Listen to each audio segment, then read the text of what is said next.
We've hit the halfway point here at the WCS Circuit Spring Championship as we continue on at the DreamHack Zowie Open. What a crazy last game we just saw. We'll go into that in a couple of moments. Thank you to our sponsors, Zowie Razor, G2A, Monster Energy Drink, Jeff's favorite, and of course, Alienware. Do remember to keep joining us on social media. Get your phones out. Mine's right here in my pocket. Actually, it's right here. Get it out. Hashtag WCS and hashtag DHOpen. Joining me on the desk for this next match, we have a Dolphin in Todd in control and Tasteless. It counts, man. It counts. I told you to throw away that red-eye humor. Huh? I like the desk dynamic we have because Todd is so damn tall. Yeah. Last time we had Maynard. We kind of scale it up and then we go right back down to Apollo. And now it's Sean that looks like the take your son to work day. Like. Jeez, that's... Take your caster to work day down here. What an emotional last game we just saw, especially obviously from Drogo's side. Thank you, Sean. Another tournament loss against the Terran player. It's counting on, getting into my second hand now, unfortunately, from the amount of Terrans he's lost to. And it's a bit sad for him, Todd. We saw it. Yeah, Protoss players and Frenchies in particular are dropping like flies here in tours. What's happening? French I'm players not so aren't that sure. good. Time to get out there, Todd, and change all this, man. You're the last hope. I'll be right back, guys. I got this. But obviously, fantastic news for Bunny. Moves forward. Team Liquid not completely knocked out on the round of 32 as well. Yeah. And obviously, Bunny very happy with that win. I mean, it was going to be a tough round no matter what. Bunny losing there is also another sad story because Bunny was having an incredible career, and still is, obviously. It's not over, but was doing very well, probably the best foreign player as a Terran. Yeah. And then he kind of fell off the map, was taking some early losses. Now Petit Drogo coming off of the year starting with a big win, winning a DreamHack, and then having a few pretty tough showings for him, but only tough showings for him because he's so good. I think that's fair to say. Like him going out in the round of 32 here, where he qualified beating a lot of good players, is disappointing. For other people, it's still an okay accomplishment. And he took to social media during the game and after, straight away. Oh, did he? Yeah, after game one, he's like, I don't understand why I'm still so nervous after these years of playing. And after the game is completed, he then went on to say that, I don't know what's going on. By the way, says the 20-year-old. Yeah, he says he doesn't know what's going on and why this is happening to him, but he's obviously feeling it. But it is Bunny who moves on. But you're right, he's 20 years old. He's a young guy. Yeah. And he's kind of one of the new era StarCraft 2 players as well. Well, I think it's hard. I think people get to a certain level of success, and then they actually put even more pressure on themselves to perform, and that's tough. But hopefully in the future, it's a very hard job mentally, pro gamer. Like and also like you're playing at home in the comfort of your home, in your pajama or underpants. Like it's very comfortable, and then you come to a tournament like this, like you're in a booth with facing like how many people are there? Like a lot, in the hundreds, if not thousands, in front of you. It's like whoa, like this stuff is real, right? Yeah. So like Todd never let the nerves get to him. Oh, I did.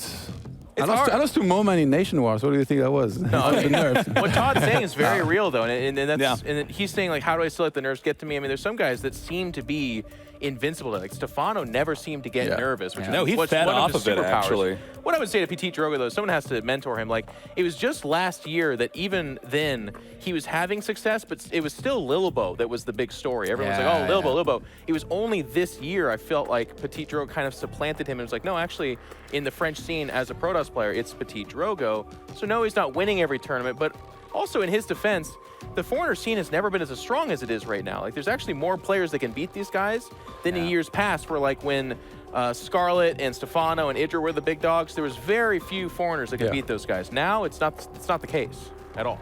Indeed, and it's obviously better for everyone apart from the players that keep losing, unfortunately. Let's take a look at the bracket, though, as we have continued our road to the round of 16, and we're starting now to even get some matchups. Pult versus Thermal is our first matchup that will be played out tomorrow, as well as Massa and Bunny. 2 Terran versus Terran games. We saw a lack of Terran players in Austin. We're seeing quite a few go through now, but it's time to concentrate on our next match at hand. We can take a quick look at the schedule as well, and you can see where we're going next. The halfway point has been reached. SortOf versus ShoWTimE reaches into the late afternoon now as we continue with 4 games in total. This is an interesting series because ShoWTimE at the beginning of last year was that Protoss that was getting the results, and all of a sudden we were kind of like, oh wow, ShoWTimE, you're one of the absolute best.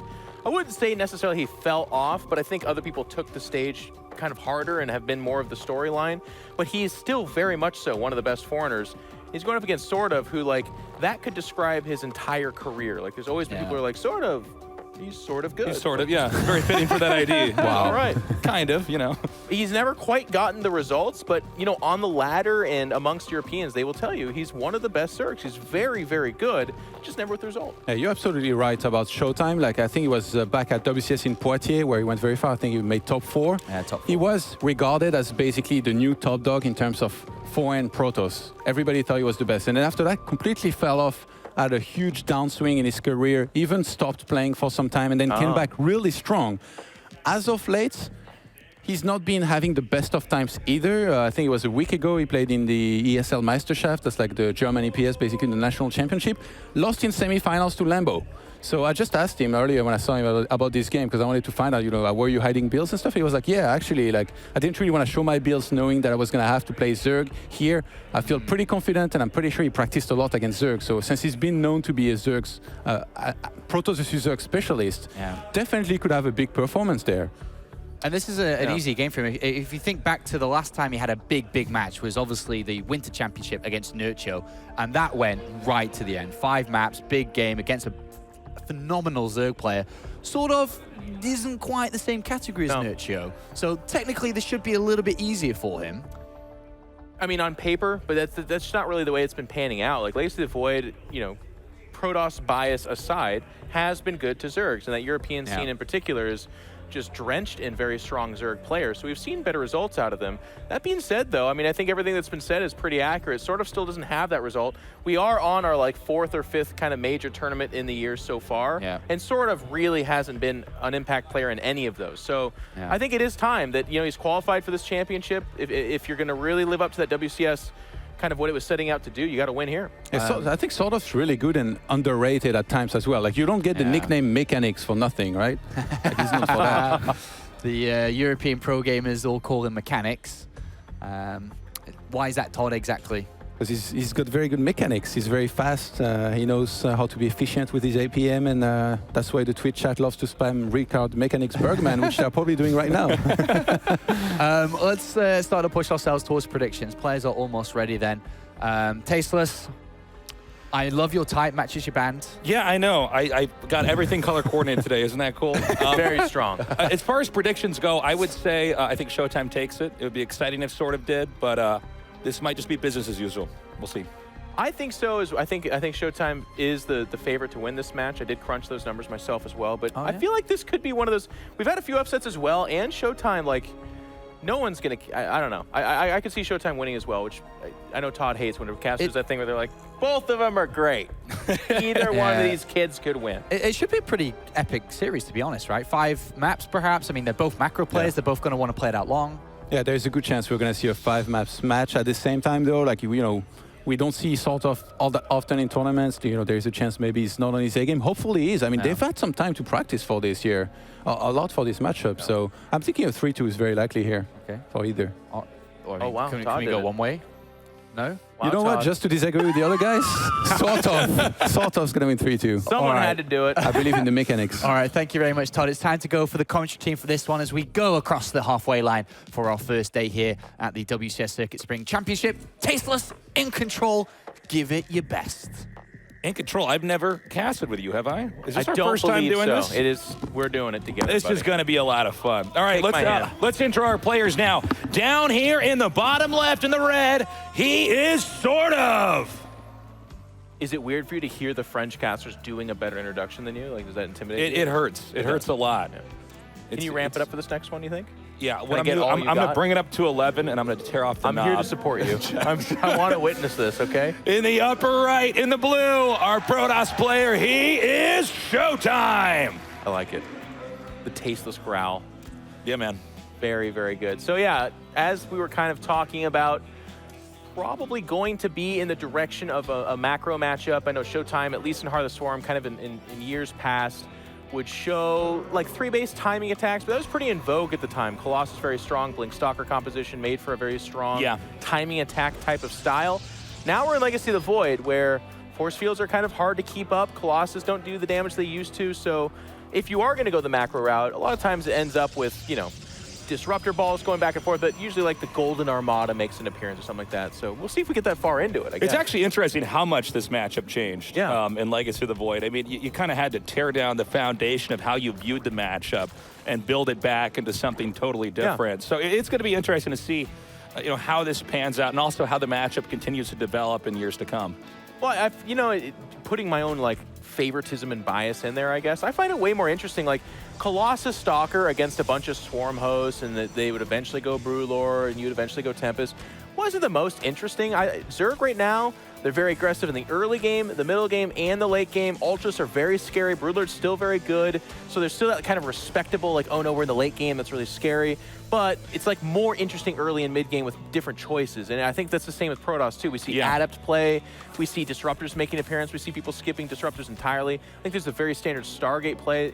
It just seems like there's more options. It's interesting. I think this was definitely one of the bigger improvements here in Legacy of the Void was this matchup specifically, because I thought, it was more of this like big army ball, this death ball moving around. And I think now there's a lot more tactical approaches that can be taken on both sides here. By the way, just really quickly here in this game. Take your time, Nick. Yeah, apparently I'm going to have to. We got to pause Nick's talking. Hang on here. We did see a pylon block there at the expansion, and we do now see a Stargate tech coming up here. And it looks like we are just going to be able to jump right back into this. Yep. I wonder what that was about. I know at GSL, it's always they accidentally turn the sound off and then freak out. Oh, God, my sound's gone.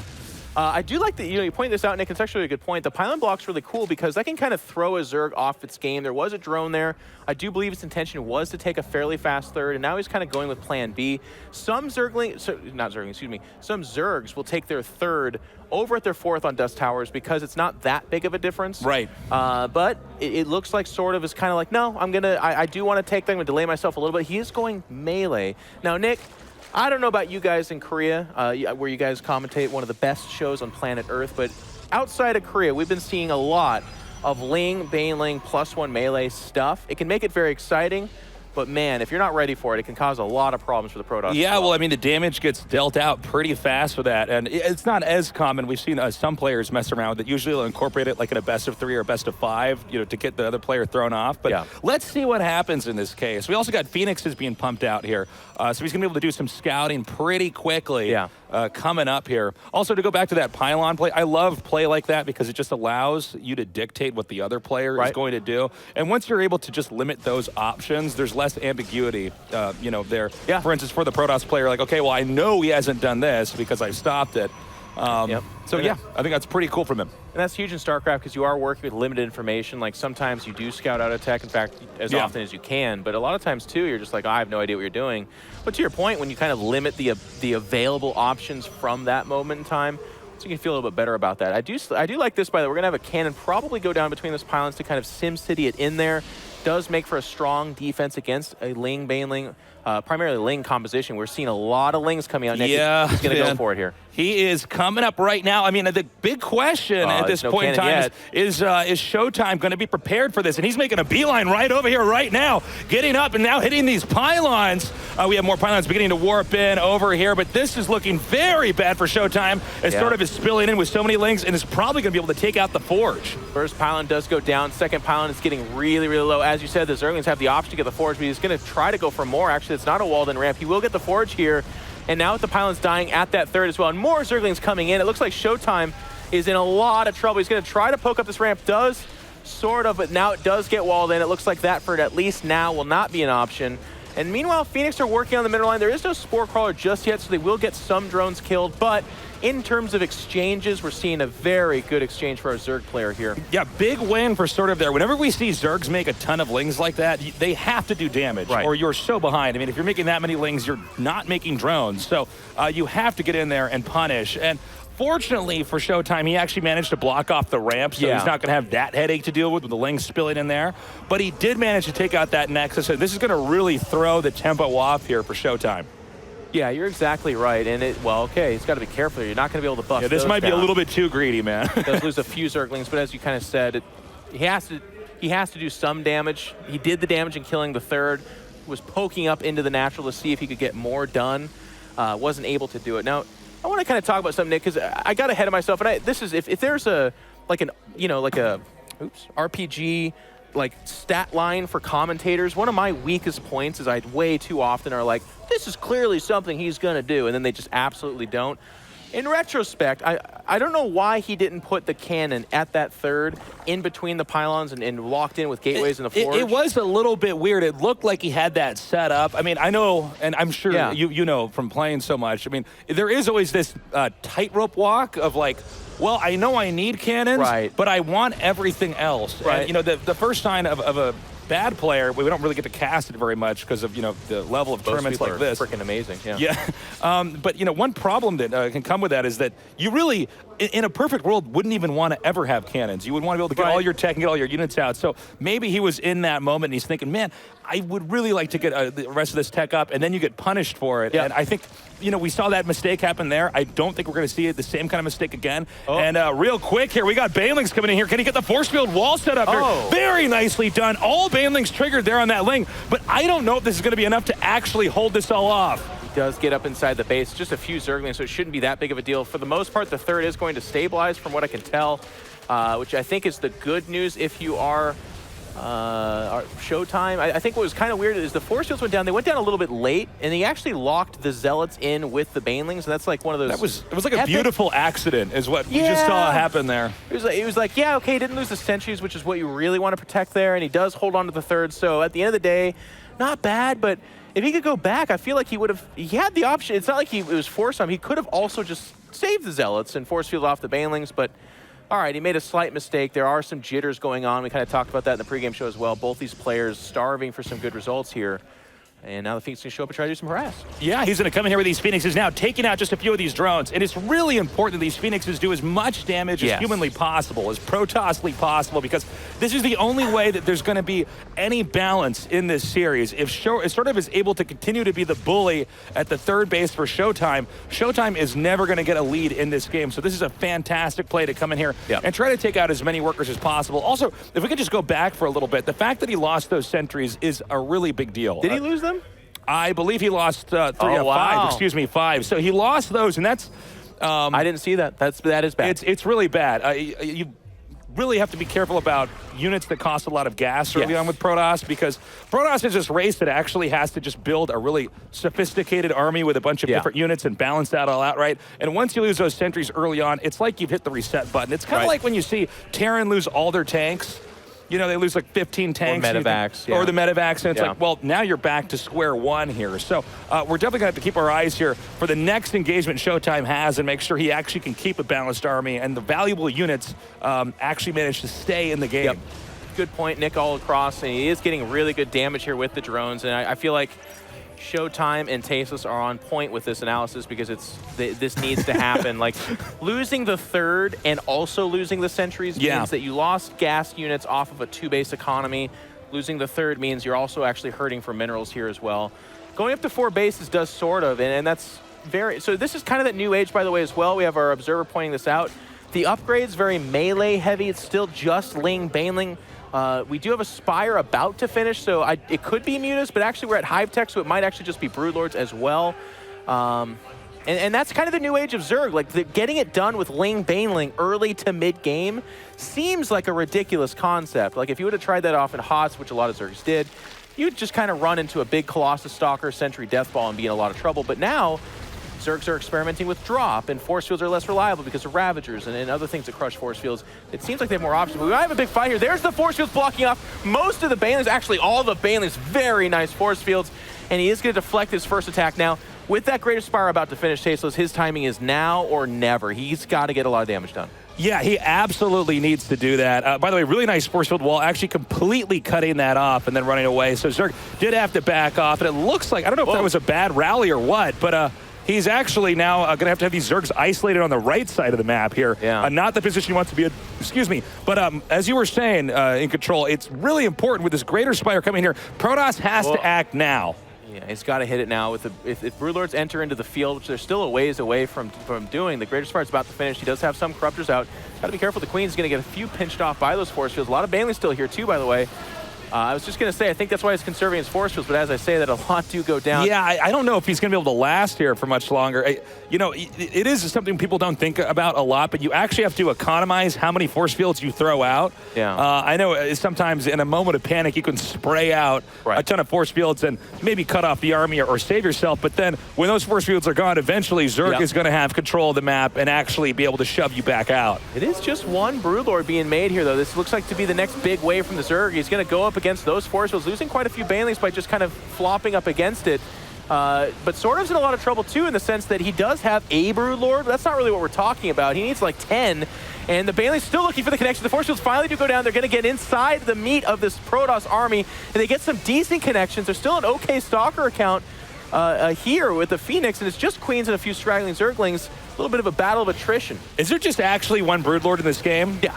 That's like never a good thing. It's the final boss. Okay, that's that's always a bad sign. Now, in fairness, he did actually manage to drive Protoss back, so that means Zerg is still kind of okay because he can go back and keep making the Broodlords now. Right. But in a lot of moments, you would actually see if there's just one Broodlord there, it doesn't have enough muscle to do really anything on the map. So luckily for him, he was, the Zerg, I should say, for SortOf, he did drive ShoWTimE back, and that's going to put a bit of a reset button here on what ShoWTimE can do to push out on this side of the map. You know, Broodlords, they're such a pain in the ass to deal with. They're so frustrating if you get enough of them. At the same time, though, the funny thing about Broodlords is you can't always attack, and if you attack and mess up, you can lose the game very easily. Well, I would agree with you, but not having an observer with that army for ShoWTimE meant that the creep is actually all the way up into this fourth base, so Queens can support those Broodlords.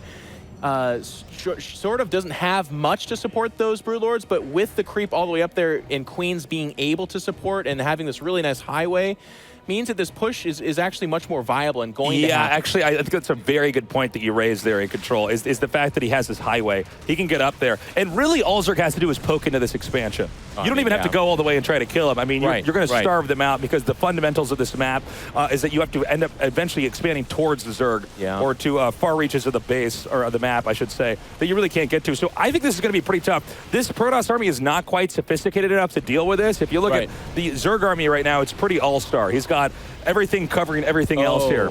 And a bunch more Broodlords about to be added to the mix, so the timing for ShoWTimE to do anything about this, I feel like it's kind of come and gone, but if there is one, he's got to do it right now. He's working for it. Does blink back, though, kind of surrendering that. And as Tesa said, if this fourth base goes down, that's really the damage needed to be done. Like, you can sit on your 3 bases, 2 of them of which are going to mine up pretty quick here, would say SortOf. But ShoWTimE's going to kind of push forward, using the Zealots to try to eat up the Broodlings. He's going to blink forward, this but is the disaster. That's not enough. Blinking under Broodlords when there's Banelings below them is a problem. Suboptimal, I would say. I would say suboptimal in Control. Well then. So, there you go. GG, nicely done there by SortOf in game 1. That was interesting. There's a lot of things to talk about. As interesting as the end was, we can't really highlight that without first diving into what happened at the beginning. It really was the fact that he was able to abuse him with all those lings early on. Really, ShoWTimE was never able to play the game that he actually wanted to play.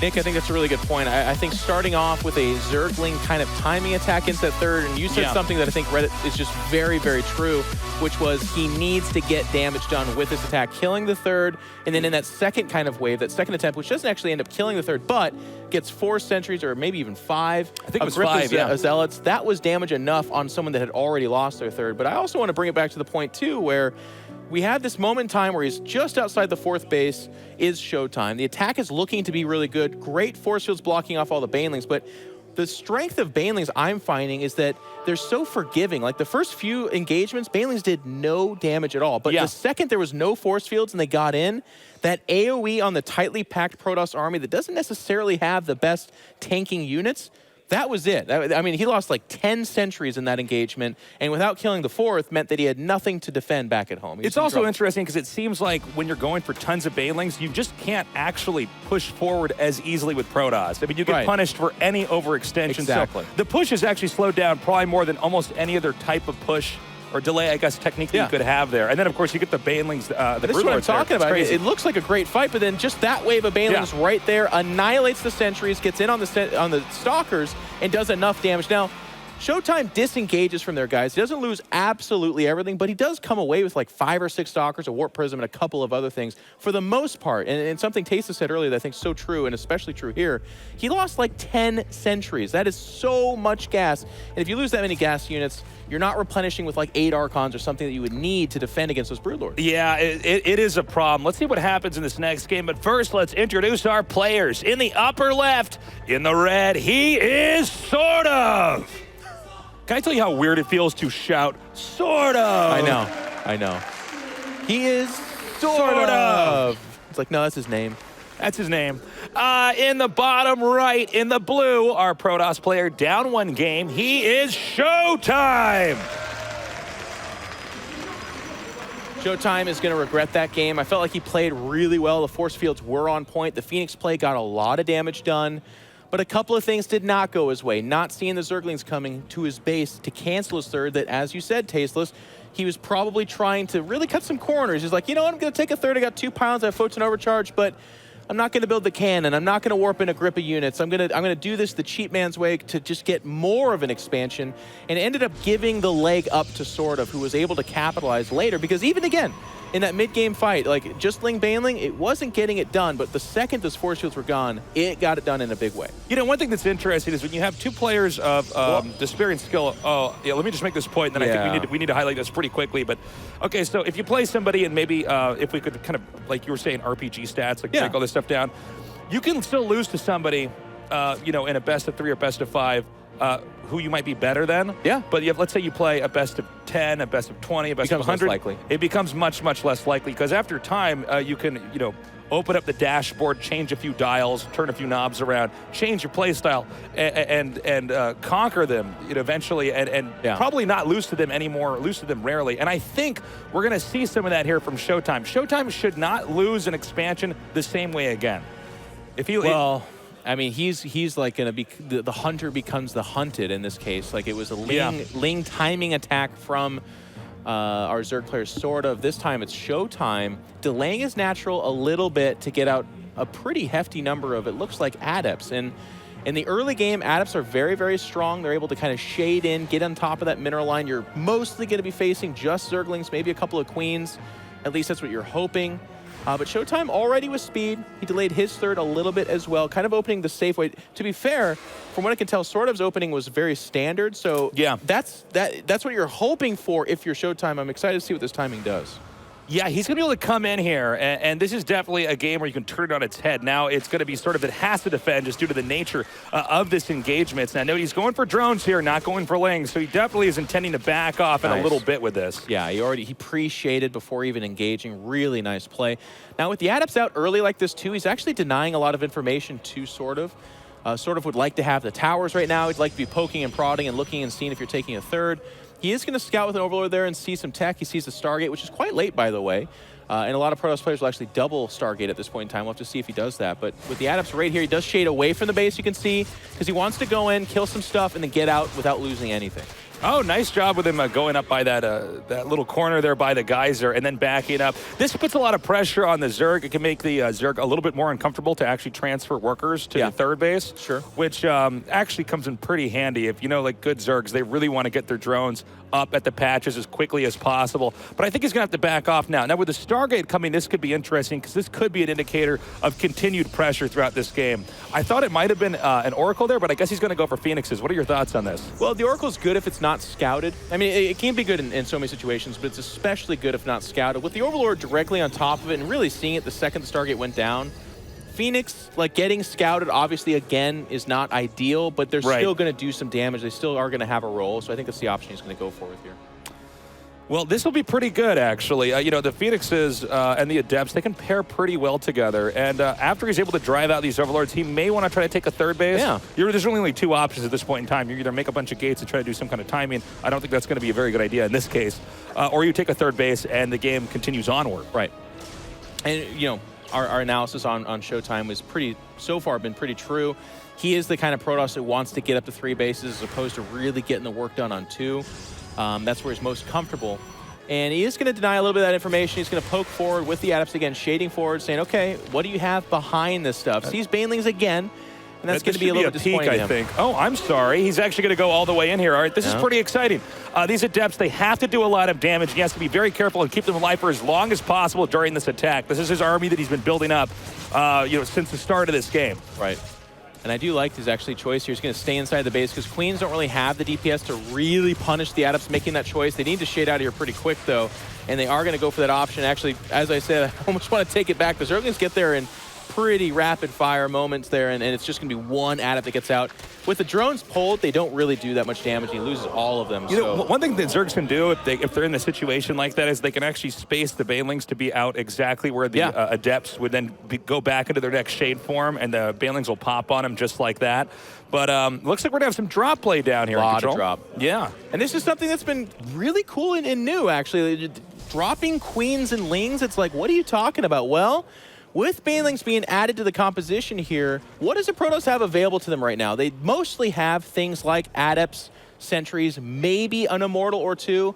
Well, all the things I just named, if you're dropping directly on top of, are in a bad spot. They're in a rough spot. Well, not to mention those Adepts were actually killed off early on, and Adepts gain in equity and strength the larger they are, the more of them you have.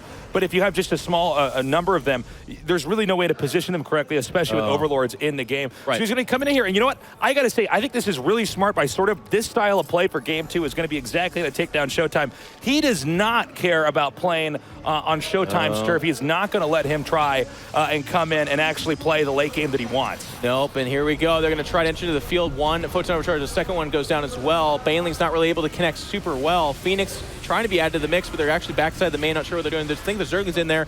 Pylon's getting focused down. Photon overcharge seeming to be fairly ineffective, but good use of the army, kind of keeping it outside. A single force field blocks off most of that, and actually it looks like ShoWTimE is starting to turn this around a little bit. Does he have enough force field to block this off? Well, I don't know. The reinforcements coming in look like they're just kind of overwhelming right now. We might be at the tipping point here. If he can get to that pylon before the Immortal comes out, and he does not get that pylon. I almost thought I had that timed out to be the hype guy in control. Okay, so he actually keeps the pylon and the robos. So this could be an overextension here. If Protoss begins to stabilize, Zerg is invested in doing damage in a part of the game that he is going to ultimately end up behind in. Yeah, he sees the double robo, and that's that composition can be problematic here. And again, a good job by the Observer to show no lair. Third is not that saturated and tasteless. Your point is well taken. All of a sudden, the tech advantage spills over in favor of the Protoss. The attack killed a bunch of probes and kind of thinned out the Protoss army, but it certainly did not get the damage it needed to do. Actually, was that 2 probes killed? Is that what that said? That's nothing at all. Yeah, that's 7. All right. Well, just not that many. Yeah, but you can still be okay with 7. Like you can, you can live with that. Now he's coming up here. He's taking out some of these drones, but yeah, I mean, Zerg is like in the Jurassic period right now as far as his tech goes. He does not. He's not going to have a lot of answers for an army that's becoming as sophisticated as what ShoWTimE's going for. And the nice thing here for ShoWTimE, too, is he does have those options. I was a little bit worried that the Phoenix weren't more involved in the fight. They were kind of inside the main, defending that 8-ling drop that I think was going on in there. But now it's going to be like Baneling drops to try to get back in this game for SortOf. And with Phoenix out there, it would be a huge mistake if that ever did strike gold. You know, like sometimes when you're behind, all you can do is like stay with that weird tech that you have, and it's even less likely to work. Oh, yeah. But it's still more likely to work than if you were to try to actually start over and be like, all right, guys, and you start getting all your gases. You're like, time to play for reals. I know that feel well. Let's see what happens. But I got to say, you can't really blame ShoWTimE for taking this approach. And this is kind of like plan B, and it might not work. And if it doesn't work, it's probably going to end the game here, and we're going to be about 1-1. But let's see what happens. If Protoss is caught with his pants down, maybe he gets some good Baneling connects, excuse me. Yeah. I mean, maybe he'll get something. We'll see. Oh, here we go. He's going to pull into that middle line. No, ShoWTimE is on top of his game and sees that. Now, with this Phoenix harass, he saw the third, he saw the main. I don't know if he took a glimpse of the natural, but the intel he has so far is you don't have a lair, you don't really have drones. Oh, you're doing that thing Tasteless just described, where you're just going to do another attack of the exact same composition, only bigger and hopefully better. He's basically got like the tech that the Zerg get in the first 3 campaign missions, right? Yeah. Before they're letting you play with the real fun units. I don't think they even give you drop, bro. I think this is actually evolved beyond that. But he's taking it one step above that. We got the Overlords coming in now. The Banelings are going to spill down. He has to get the drops in the right spot. Some of the Overlords there in the back are going to be taken out before the rest of the units can be spilled out in time. Wow, he's going to try to actually get past the force fields. picks up a couple of queens, but with no damage output, that's just kind of delaying the inevitable. The Immortals in the back are relatively unscathed, though, and I think the majority of that composition is queens. They're going to die. There it is. GG. Nicely done. Ties it up. So yeah, that's a funny thing, and it's not just in that matchup, in that instance, but when you go for some kind of like really dramatic unit comp early on, like you're going to make like a bunch of adepts or a bunch of DTs, or in this case, a bunch of banelings, and it doesn't work, obviously you're at this inherent disadvantage because you don't have all this tech that allows you to segue into a healthy mid game, into a healthy late game.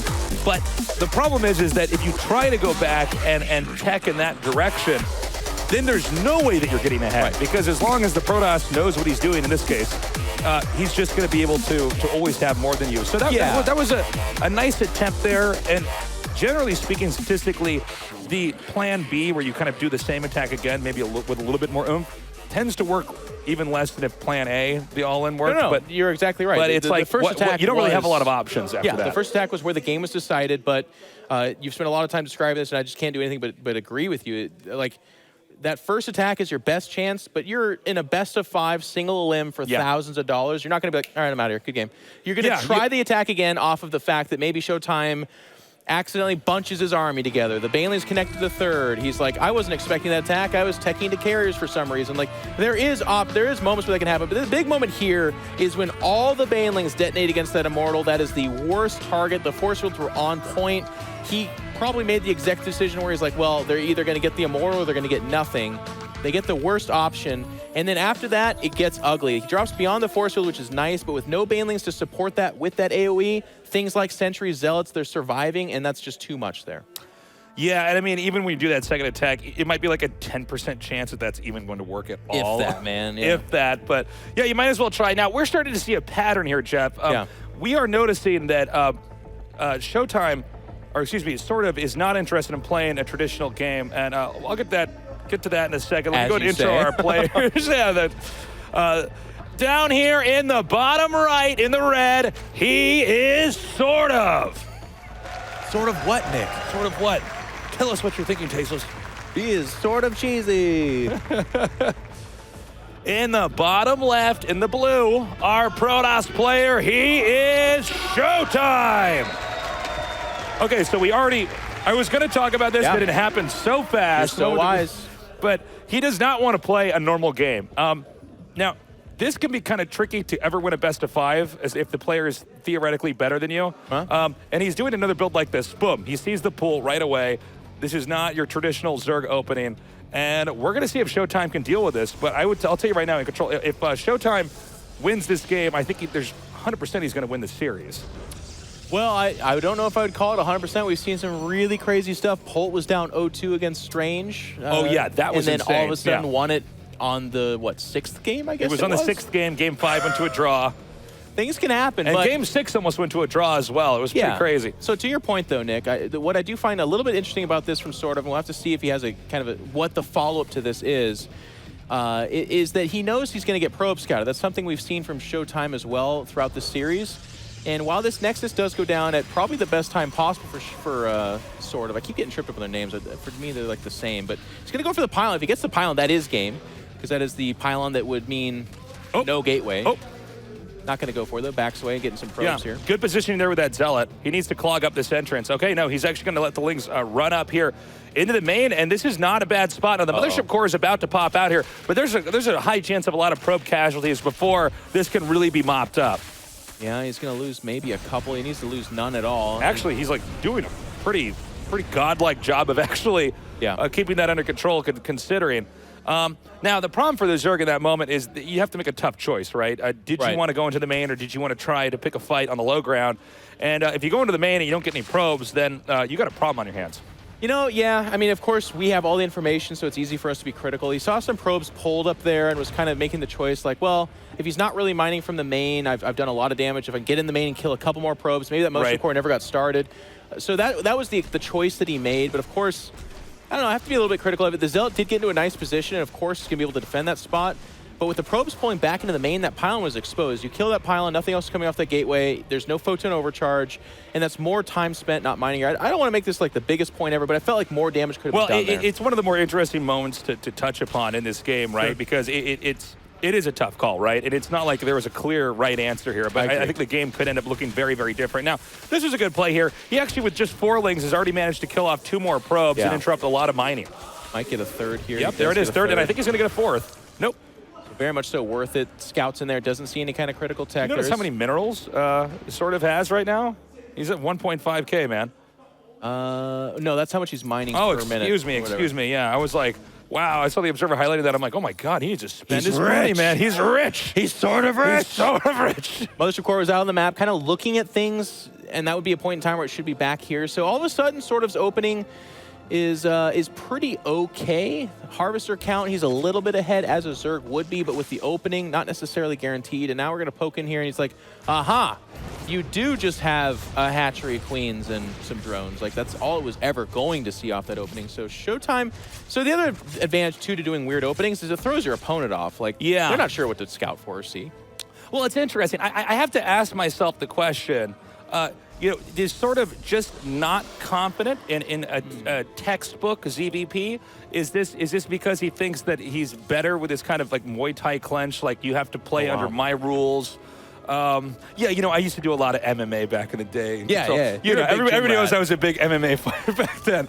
But you get him in some kind of position where it's like you're playing by my rules. Is he doing that because he sees that as a strength, or because he sees a textbook orthodox ZVP coming from him as a weakness? That's interesting, Case. I think it has to be something along those lines because, I mean, like I said, ShoWTimE probe scouted. He played fairly safe. He wasn't taking a huge risk. In fact, the game before this one, he was the one making adapts before or about the time the Nexus went down, in which case an opening like this would be in really rough shape against something like that too. So I don't know. I think he's trying to throw a wrench into the game plan of ShoWTimE. But this Oracle's going to show up, doesn't get much done. Like, what is the Mothership Core still here for? It maybe ShoWTimE staying this. He's like, hey, no, it's actually watching these rocks, which. I mean, that's interesting. I can see what he's doing there. I mean, especially for the way that SortOf has been playing. You ideally want to have tabs on wherever he is at any point in time, because as long as you kind of know what's going on, you should be fine. You just can't get blindsided like that. But yeah, this is an interesting game. You know, and I'm sure you've had these moments in StarCraft where, like, you know, if you play a certain way, you're just not going to be the player. Right. You're like, well, I'm just not going to do this. Do I want to win, or do I want to practice? I had plenty of those moments where I'm like, well, no one's going to like me if I do this, but I'll probably at least win, you know, if I play this chance. Yeah, it's my best shot, and I really want to win this. So I think this is a smart move here from SortOf, but I do worry that as each game gets further along, if he keeps having these wonky openings, eventually he's going to run out of weirdness, and it's just going to become normalized to ShoWTimE as he you know, makes those adaptations. Well, we'll see. Best of 5 could be kind of a short series. It's 1-1 right now. It's been reset to a best of 3.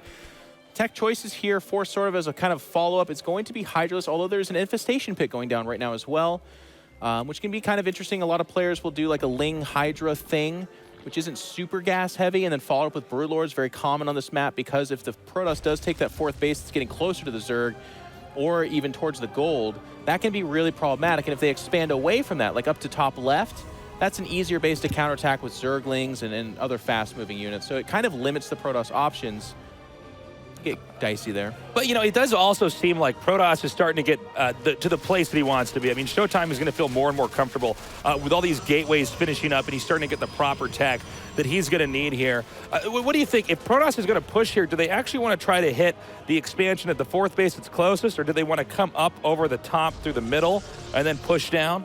Well, it's a great question. I'm actually just a little bit weirded out by the Zerg tech, so I'm not sure where we're going to go with that. But right now he's working. I mean, he's been hyper aware. Is that a lurker den? Okay, so it is going to be a lurker composition. And the double robo from ShoWTimE here is really, really nice. Going to have access to He might be trying to do a push here with lurkers and just try to get into a position. And, you know, at this location, it is possible, I think, if I'm understanding correctly, the way the angles are at the ramps and stuff, to maybe get in there and lock Protoss out from having that 3rd base. Well, he's got the 3rd. It's the 4th base that he'd be shutting down. Excuse me, right. Kind of pinning it off. The nice thing about lurkers is you never want to be on the defensive with them. As strong as they are defensive, it's harder to get them up and move them around. But also, the closer they are to your opponent's base, I find the more effective they are. Nice Oracle use here. You're going to want to try to keep tabs on. But he doesn't really have the army to deal with this right now. He's going to use Photon Overcharge to buy some time. But he already used one kind of erroneously, I would almost say, delaying the rock destruction down at outside of his natural. And that is a Spire, I believe. So right now it's Lurker, Hydra, Ling, And then the follow-up is either going to be straight mutas or probably Broodlords. Oh, he actually canceled it. Oh, wow. I'm going to stop guessing because SortOf doesn't know right now. And if he doesn't know, then I sure as hell do not know. Yeah, this is an interesting comp, and I just judging from how it's a little bit more unusual in nature. It seems like it's hinged on actually doing something at a specific point in time in the game versus just kind of being the solid good army Zerg has. So we want to definitely keep an eye on the movements here. I think he's going to come back up, make these lurkers, and then try to do a push in from the top and maybe spill down to the bottom with this. And what is going on? Well, that's our sponsor. Just real quick, it's always great to talk about sponsors, but maybe not in the middle of the battle that's about to ensue. It's like, Zowie, hold your horses. The lurkers are going to be made. The 4th base was taken, and Nick, you had asked the question, which pathway do you attack through? It seems like for right now, ShoWTimE kind of wants to start leveraging the attack that would threaten this 4th, and then in a weird base trade situation, if the Zerg's not in the right position, it's like, okay, well, I'll go up into your 3rd, I'll go into your natural. Like, it really opens up options. I like this idea here. Well, this is a cool play. He actually put the lurkers down here to try to defend, and then he has this small task force up here at the top, hoping he can shoot through these pylons and eventually get rid of the Nexus. And I don't know if Protoss is going to be able to get up here in time. Nice rounds, taking out those Stalkers. Now going on the Nexus, but the Stalkers blink up. Is this going to be a bit of a trade? He's no longer targeting the Nexus right now. Or maybe just 2 Hydras are. Okay, he is going to be able to take that out in time, but he's going to have to back up with 1 or 2 lurkers, I believe, there to help cover. The aggressive blink forward was a really weird choice, Tasteless. Like, it puts him right in the teeth of the Hydras, and it got him to stop shooting the Nexus, but I think he was always going to kill that Nexus. He just took some Stalkers with him as well, and a nice trade for SortOf. That 3rd base was the most important mining base. The 4th about to go down for ShoWTimE. We're going to take a bit of a pause here, but, kind of analytically. Now would be a great time to look at our sponsors again. Well, if it did pop up now, this would be probably the best time for that. The best time, I think. You pointed this out. It's a really good point. Like, it wasn't the whole Zerg army swinging up over there, and that's one of the ways you punish the move. Like, he saw him going into the gold, threatening the 4th, and a lot of Zergs get really tunnel vision at that time and are like, oh my God, everything right here. Well, the strength of that attack angle is once those rocks are done, there's no Zerg like counter angles or concave that's really possible because it's only that one entry point into that base. But the best way to handle that, as you said, Tasteless, is split up a little bit of your army and go trade out a 3rd. Ended up winning him the position. Yeah, it was totally worth it. Looks like he's going to try to go for some drops over here. Now, this is not going to work. Happen. This is a pretty big cavity for these Overlords to be over. So, very good play here by ShoWTimE. Yeah. One other thing that's important to note is with Lurkers, one problem the Lurkers face is similar to what Broodlords face, but to a less extreme degree, is that you can kind of circumvent them if you do things right. So you got to have a Zerg that's very good with map control. Now, because this map is shaped in such an odd way, just Zerg having control of this area up here means that Protoss is going to be in an economic dilemma later on. Yes, exactly. And he might not push for this. He might try to just hold this or keep rotating. And it's one way to play RTS. That's actually probably one of the better ways is you just stay ahead by 1 or 2 expansions and you just keep letting them expand. Sometimes you even let the Nexus finish. It might sound weird, but because you know they can't cancel it, come in there, smash it out. Then you don't even attack into them again. You walk back and wait for them to expand again, and you just sort of, they dry up. They run out of resources, and it's a very conservative way to play. Yeah, I can't disagree with you there, Nick. And I do believe SortOf is kind of playing to that. He has that 4th base. It's lightly saturated, as we saw. It's constantly in peril of the Protoss pushing into it. But what SortOf is representing is like, hey, you want to attack my 4th, you push into that, it's fine. My very fast-moving Ling Lurker army is going to pounce on whatever is left of your base, and you're going to be in a lot of trouble. We just got a glimpse of more Phoenix coming out, and I believe a lot of charge lots for our Protoss players. So I think his idea is to pick up a lot of these Lurkers and really steamroll over the army. Now, that's the healthy mining base. This cannot happen. And also, I want to point out the value he's getting out of those Lings up there at the top left. Yeah.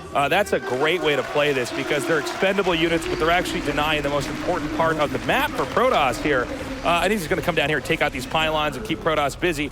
Meanwhile, it seems like ShoWTimE, because this map can get a bit congested pushing through the bottom, I don't think he can actually get to those Lurkers in any it's a tough way that is actually going to be good. Now, he can try to slow push this with Disruptors, and this is really going to come down to how quickly can he unburrow and somehow get rid of those Disruptors. But if he's not careful about it, I think eventually the Protoss will push in there. And Nick, you make the really good point there. Like, you can't just move into that spot. You have to kind of slow push, and good pickup there, stopping those Lurkers from shutting down that base. But not losing constantly threatening with this other army over here and says, yeah, take your time. If you want to fight my 4th, that's great. I will trade my 4th out for the rest of your mining. And with that knowledge at hand, SortOf is stuck in a really tough spot. Like, he's getting his +3 upgrade right there. He has some Phoenix. He made a lot of charge lots, but what is our game plan here? Because you know, SortOf, his army is just Lings and Lurkers. Where's the rest of that money being spent, Nick? Yeah, well, I mean, I think he's going to eventually phase out this kind of tech. Yep, there it is, and eventually go into possibly some Broodlords. You know what's interesting is he had control of the upper part of the map where Protoss was expanding, but the combo of Lurkers and Broodlords pushing through the lower part is actually going to be even scarier. And this is really cool because he forced him to give up that top expansion, and then he's actually got a great avenue to then push in here and close the game out. So I think SortOf really has a strong grasp of how to approach this from here on out. Very well said, Nick. He's just been very patient up until this point in time. He's really bullied and pushed around ShoWTimE and said, okay, maybe eventually he'll take that third base back, but by the time you do, you're gonna have mined out your main and natural. You're gonna be down to that fourth base that you've been holding on with a death grip. I'm gonna have Broodlords, and the best answer you have is Stalkers, a handful of Phoenix, and Storm kind of coming in, but none of those are a really good answer, especially when supported by these Lurkers. Yeah, and I think he's going to be able to edge in. Yeah, here's the beginnings of the push. And again, beautiful job up here with these Lings, just taking out the Nexus and everything else. Even if all of these die, it's not a big deal to the Protoss. It just is not. And while he's distracted with that, look at this. This is beautiful. He pushes in here, sets up, and notice he's spreading those Lurkers out so that he can't get optimized in disruption or disruptor damage here. And the Broodlords are going to push in. And dude, I mean, Protoss is nearly out of money, and it's going to have to make do with this army that he has right here. And he knows it, so he's going to shove forward a lot of those disruptors, but he doesn't get any kind of meaningful connections, really. Just kills a few Lurkers, if any, and is going to fall back. And as Tasteless was kind of saying, it's like, well, I got to remake my Nexus up there to mine off a base that's already half mined, but how do I deal with these Broodlords that are just shoving through? He sees the army here, does SortOf, and says, okay, well, if your army's here, then we're going to take this fight. If he blinks on top of these Broodlords, the Lurker damage is going to be disgusting. It's going to hurt my soul. It's going to be crazy. He's coming forward with these disruptor balls, but it's really hard to deal with this. Actually, Broodlords in a kind of funny way counter disruptors really well because disruptors take damage quite quickly, and they got to be far out enough. There it is. GG. Hey, technical win there by SortOf. I really like what I saw. Yes, and you actually were talking about this kind of throughout it, just very patient play, holding that fourth kind of over his head, saying, yeah, every time you attack this, I'm going to pick off your third. I'm going to threaten more than that. And it just bought enough time for the composition of Broodlords to come out. And you had actually said this even earlier. On this map, Broodlords in that spot going through the gold base are so difficult to deal with. Because on the one hand, you want to defend that base, but you can't get a concave, you can't come in from a different angle. And if you threaten counterattack, you have to go through the entire middle part of the map where in that time, Zerglings will spot it, and then you'll hit Lurkers at the counterattack point, and you don't just move through Lurkers with that army. You have to pick them off with disruptors and blink around them. It's just really Lurkers are just really strong in a valley, always, or a bridge. You could just keep them in there, and it's tough. And the follow-up with the Broodlords, specifically on that map and positions like that, is really smart. Like we were saying, he had the Lings up at the top. These are cheap units. They're totally expendable. He can come in there and keep eating up the Nexus that's being made up there. So Protoss is forced to expand to this position that's south of where we're here on screen. And because he's put there, the follow-up push with the Lings and the Lurkers and the Broodlords is the game ender. And I got to say, that was a really good way to approach that map, and I'm really impressed with SortOf. And I'll tell you what, ShoWTimE was put in a hard spot, too, for all the reasons you said, but also just composition-wise. Like, Blink, Stalker, Disruptor, a very strong army, but facing Lurker Ling, you have to set up against it. And that Lurker Ling army is actually really inexpensive. Like, yes, we had a bunch of Hydras out there as well, but never like 40, 50, 60 Hydras. It was just always a handful, maybe 20 at the absolute most.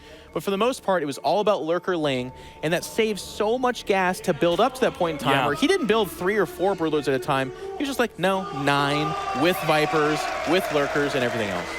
In the upper left, in the red, he is SortOf. Never going to feel normal. SortOf awesome. Normally shouting SortOf.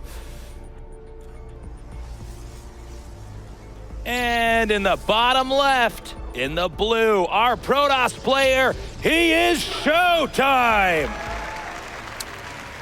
Well, Nick, you were worried about perhaps, SortOf running out of weird The map is Yulrina. It'll kind of do the weird for you. So he can take a breather. You know what? Win or lose. We've talked about this before, Right. you and I and the other casters, but there are maps that are fun to play on, and then there are maps that are fun to cast and watch. It's a cast watch one. I love to cast and watch this map. I can get salty playing some games on it, but I gotta say, I kind of like that there's some fundamental dilemmas that occur on this map, and to see how players deal with it. We got this narrow pathway they can get down here. Now, it's easy to block that off with a pylon. There's a lot of weird, cool stuff you can do with it. And then, of course, it's a map where you're both kind of expanding further and further to the right. Drop play can become very strong into the main later on. I just enjoy seeing games on this map. And just judging from how ShoWTimE has been playing, I think he might have a trick or two up his sleeve on this map to kind of control the flow and rhythm of the Protoss game. Well, he's gonna need to. Yeah, we've seen just pretty solid play from ShoWTimE so far, just trying to do the tried and true. A couple of weird openings up from SortOf, who's been able to. It was interesting. I didn't really feel like he came ahead initially with that quick Zergling opening this last game, but then 4 Zerglings scout in, they get 3 or 4 probe kills. He does enough, he dislodges off of that, he throws ShoWTimE off, and all of a sudden, it wasn't game-ending damage, but it was the beginning of the end, I feel. I feel like ShoWTimE's never really been in his groove and done what he wanted. The best game for him, I think, was Frozen Temple, where he did do an aggressive opening and was able to get some damage there. Yeah, let's see what he does this time around. I know Twilight Council right away here. Very aggressive. Good scouting here with the probe, really trying to survey and see what exactly is sort of going to be doing this time around. Now, we've seen, I think Zergs especially have to deal with this, but it's sometimes the Zergs that are doing it as well, but just good timing attacks, because the travel distance from the Protoss' natural to the Zerg's natural is comically short. So it's pretty short. If you're able to disguise your behavior and your tech pretty well, sometimes you can blindside another player. Yeah, he's going to be hoping to try something like that. He's going to go with the Adept upgrade here for the faster attack rate.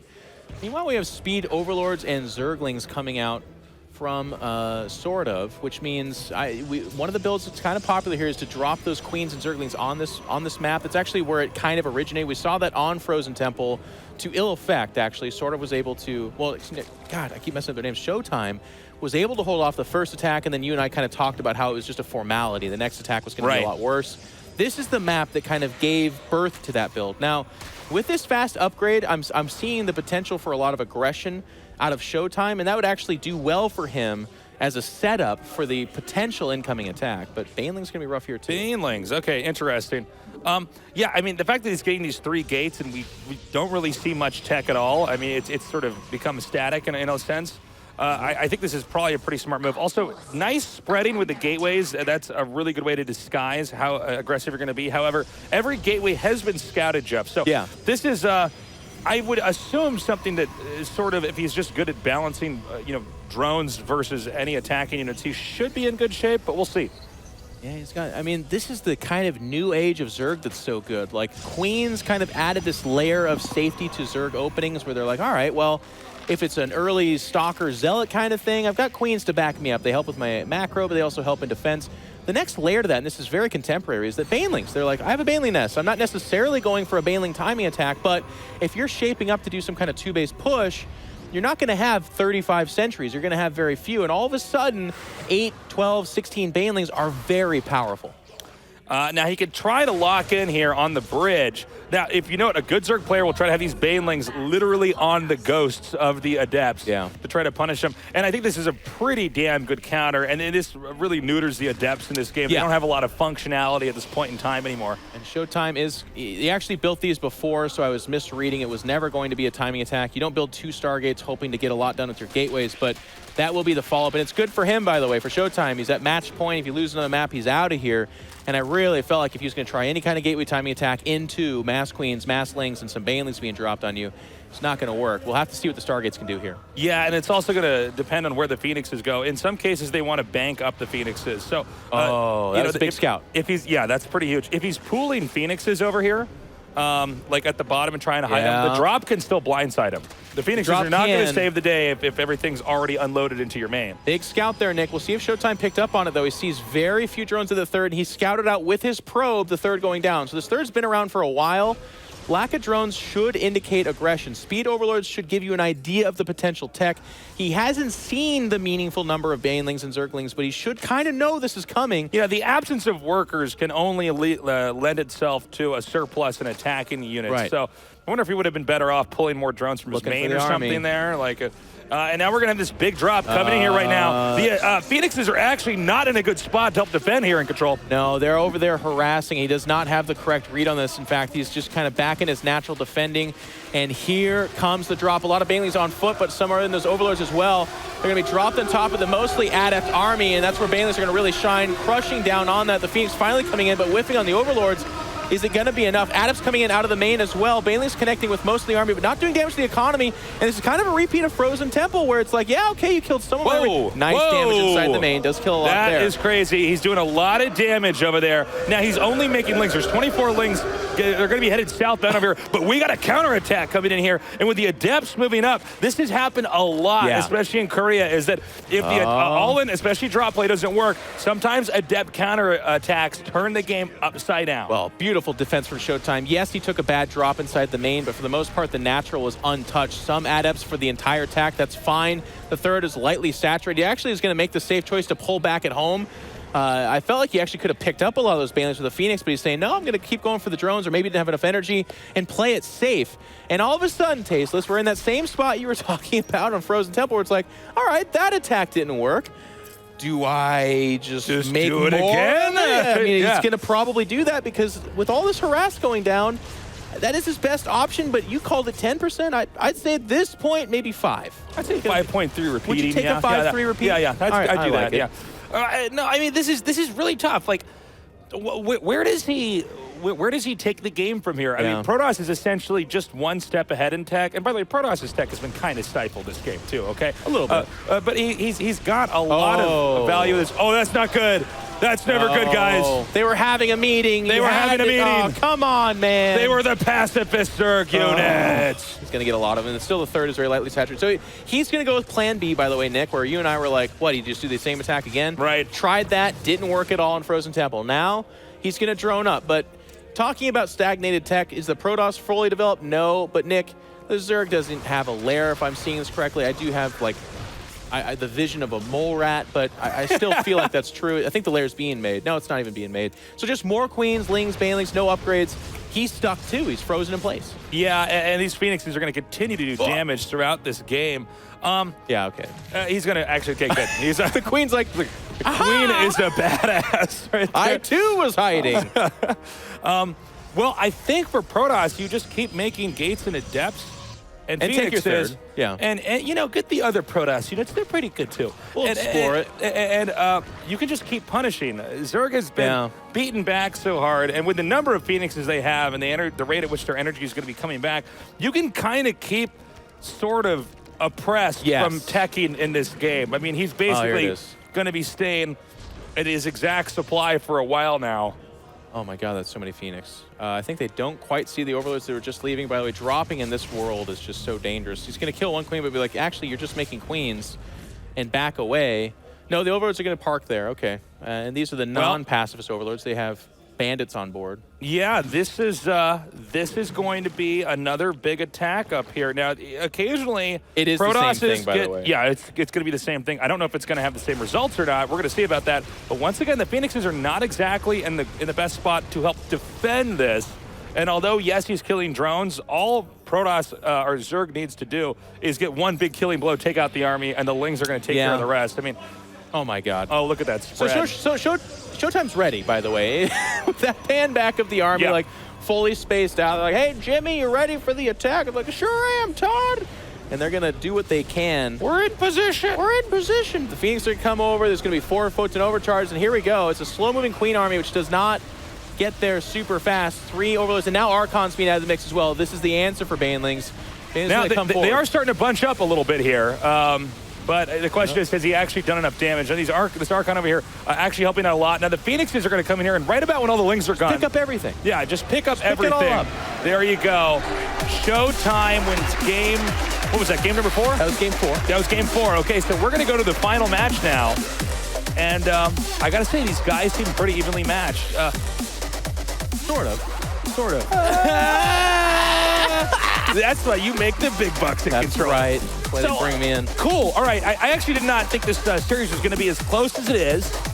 And this is really half of it exciting. has been Ling Baneling Queen being dropped on a Protoss, not working. Yeah, but it's still close results. That's cool. That's cool. The thing is, though, like I said, this very specific style of play, especially like this Ling Baneling stuff, I don't see this like working in the future.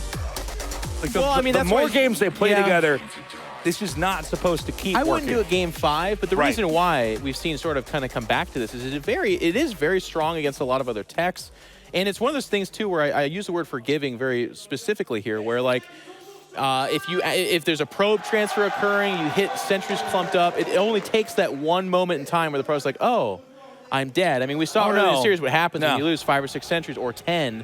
The Protoss just cannot recover from that. So SortOf is kind of fishing for those moments in time, but it seems like ShoWTimE is sharpening up as the series goes deeper. Especially with that spread with the Adepts, everything completely spread out. He's like, well, I know exactly how to never lose to Banelings if I get in the right position. And we're seeing this attack now. This spread was so good.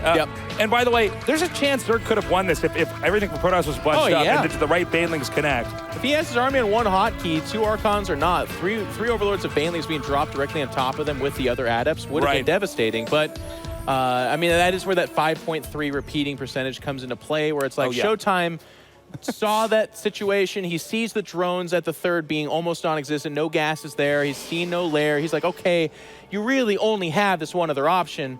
I would really have to mess it up. And we saw that he just was never going to do this. Entire army was spread out. The Archons come in. More Adepts coming in after the initial wave. And when those first Banelings die, there's no more being morphed, by the way. It's just all Zerglings. All right, we are now looking at the lights, but they are cool. They are cool. In the upper right, in the red, we have our Zerg player, SortOf. To me, it sounds like you're saying, we have our Zerg players, well, SortOf. No, he's kind of a Zerg player. And in the upper left, in the blue, he is ShoWTimE. People out there getting ready to cheer. It's been a nice series. We have a lot of good series so far. This one also going to the wire. Yep. Game 5 here, and we're on the weirdest map. And anytime you see a Game 5 in a best of 5, guys, they eliminated the other 2 maps. This is the one both of them would have eliminated if they had another map to eliminate. And it's because this is a weird, weird map. There are gold-based... No, wait, this is... Oh, it's Invader.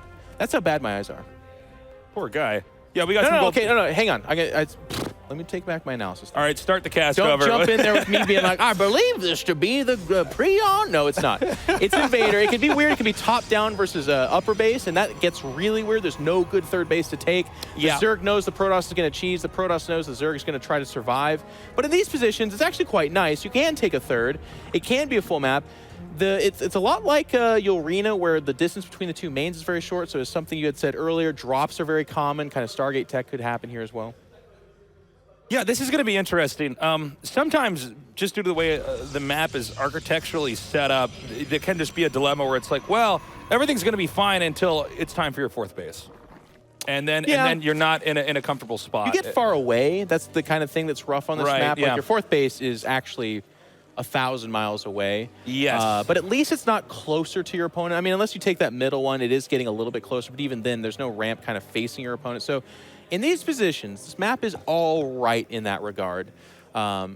It's when it's top down versus bottom down that it's just like, okay, well, there's the third base you can try to take, sure, but you're going to be defending it for the rest of the game forever. It's just, and if you get it, it's really hard to deal with. Well, let's see where they're going to take us for this time around here. They're close, but not that close by ground. But no cigar. But no cigar. Took the words right out of my mouth. And, yeah, I mean, we're just going to have to kind of figure out what the tech is going to be. It's been really hard to call what SortOf is going to be doing in each of these games. He's kind of marching to his own beat here. A little bit. I do feel like he's going to get away from what's kind of cost him these 2 games, though. In the other games, he was showing really intelligent, as you said, kind of, what was the word used? It was well, it's been mechanical, but it's also been very like technical. I think that is the word. Very strong in his like decision making throughout the breadth of the game, as opposed to one punctual moment. Like when he's gone for the timing attacks, it seems to have been his weakest moments. I know, just like a Reaper, so annoying. It is going to be Stargate from ShoWTimE though, and I believe Phoenix, if I'm seeing that correctly. Yep, that's Phoenix. And that's great. That's great for a Game 5 where it's like, this can absorb some attacks, but also it's going to give me information on what's coming up. Yeah, now we have a Baneling's Nest and an Evolution Chamber again. So definitely seeing a pattern here with that. The question is, you know, how adaptable is ShoWTimE? He certainly seems to be improving against the style of play as we get, you know, one game after another. He's you could getting say how better, adaptable? Yes, he could, man. You could. Nick, we're writing esports history. As we are, we are changing the way casting is done. Right down here, guys. Note. That's right. I actually kind of like to see from sort of like, yeah, go Evolution Chamber, go Baneling Nest, because that's not a bad call anyways. Get Speed Overlord, and perhaps scare ShoWTimE into an overreaction, but please do not try the timing attack that has just not worked at all. Like, take your third. The fourth base is really nice to do on here. Like, the macro games has been the strength of SortOf and the weakness of ShoWTimE so far. He's wanted to do these big attacks with, like, huge sentry cores, but he doesn't bring an observer and fights on creep and then loses most of his army. Like, it's been, that's where it's gotten rough for him. Well, let's see what's going to happen from here. We do have that +1 attack upgrade coming up. Yep. There's a degree of predictability on angles of harass and drops just because you're both hugging the top. So a lot of times, something like on a map like this, it makes it look like, oh, this would be a great map to do drops on. Actually, isn't necessarily the case because you end up bumping into each other on the way.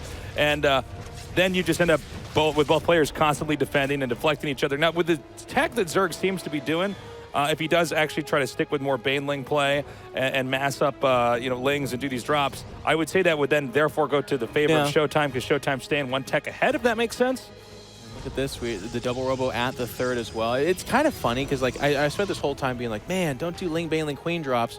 But ironically, of all the maps where it could have kind of worked, this is the map that, of course, ShoWTimE's taking a third with limited units. He's using Phoenix harass. I mean, that's probably why. He's staying on top of the information with the Phoenix, so that's why he's doing this. But of all the maps where it could have been potentially good, it's this map where it's 2 Adepts and 3 Sentries defending a third and a bunch of Phoenix. But perhaps scared out of it, SortOf is just going to kind of macro behind this.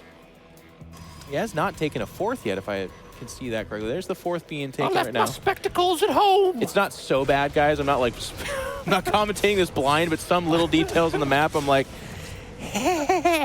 we've actually got, this is the first time anybody's casted this in a braille right now, is you in control of feeling the mini map for bumps here. Okay, well, the Phoenixes are in here. They're flying around, doing a good job, keeping Zerg pinned pretty well.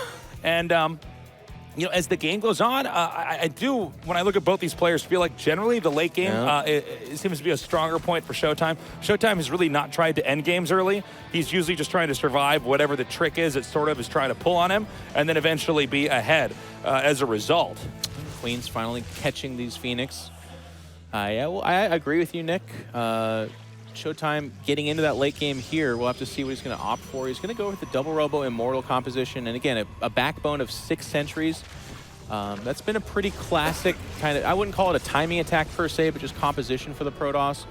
If there's going to be Banelings or Baneling drops, they'll add in a bunch of Archons usually and try to hit a timing attack where after all the Banelings get kind of washed up against Archons and stuff like that, and immortal shields, then flood with charge lots and whatever remains. This has been pretty popular throughout Legacy. Is this combo of units? Yeah, this has been the backbone of Protoss army. He's going to clear up that fourth.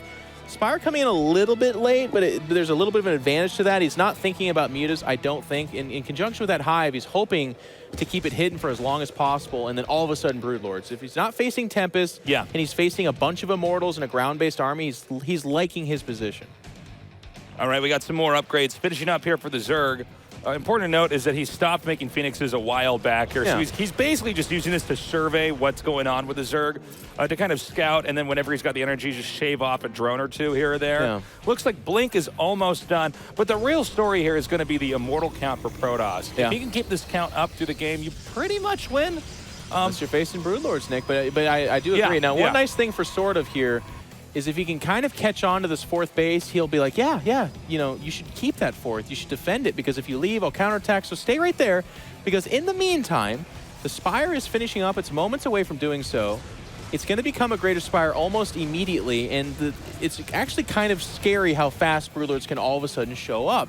There is, I believe, have we seen additional Stargate? I don't think so. So it's just the one Stargate. Yep, just one. No Fleet Beacon, or Bacon, as Nathanius has dubbed it. The Fleet Bacon. And Fleet Bacon, I love that. He's got he's got Stalkers. This is okay. So if it's like 5 Broodlords, he's fine. But if 9 Broodlords sneak up on him, and also, as you had said earlier, with the geometry of this map, that 3rd base is gone. The 4th base is all of a sudden in danger because it's isolated. And this map can become claustrophobic very quick. Okay, so we have the attack coming out here now. He's making a Warp Prism with this, which really shows us he means business. He wants to commit and actually push in. But this is a jungle of creep he's going to have to go through. And this is going to be a pretty scary thing, especially with 25 Banelings. Yeah, being added to the ones that already exist. Yeah. He did get him to spend his money beforehand, so there's not quite as big of a bank. That is the advantage to doing this. But the disadvantage, of course, if he loses this army, he's in a world of trouble. And he actually can't like lose anything here. Making a lot of Stalkers behind this. He's going to push forward. Now, these sentries have a lot of energy, so just pure lean Baneling with no drop, actually. He's going to have a tough time. He's pushing into a choke spot. The Banelings have to get behind this if they're going to do anything. Yep. Now, note the Immortals are in the back here. They can soak them. Oh, man! These Stalkers right here in the front taking a ton of damage. He's completely walled himself off right now with Banelings, but some drops coming in from above, doing so much damage. The blinking, though, is still pretty good here from ShoWTimE. Is he actually going to be able to do it? It looks like ShoWTimE has enough. Yeah, ShoWTimE might be able to weather the first wave of the storm. Just coming out now is more Zerglings. It's just not going to be enough. ShoWTimE does it. Gets out 3-2 over SortOf. And I'll tell you what, Nick, he moved out at what ended up being the right time. As you said, the Warp Prism meant business. If he waits any longer, he's facing 8+ Broodlords and Ling Baneling with Queens. It would be really tough, but he just seemed to know exactly when he needed to attack. He did a really good job, by the way, of blinking, even when he had himself surrounded in the force fields, of actually blinking away so that the Banelings, when they drop, wouldn't connect as effectively. I love what I saw. And I also think we can kind of conclude as we wrap up this series that ShoWTimE is somebody who is much, much more comfortable just going into the late game and, sort of has the tools at his disposal to end the game early. But I think if he wants to get deeper in a tournament like this, he should probably focus on just surviving into late game with proper tact.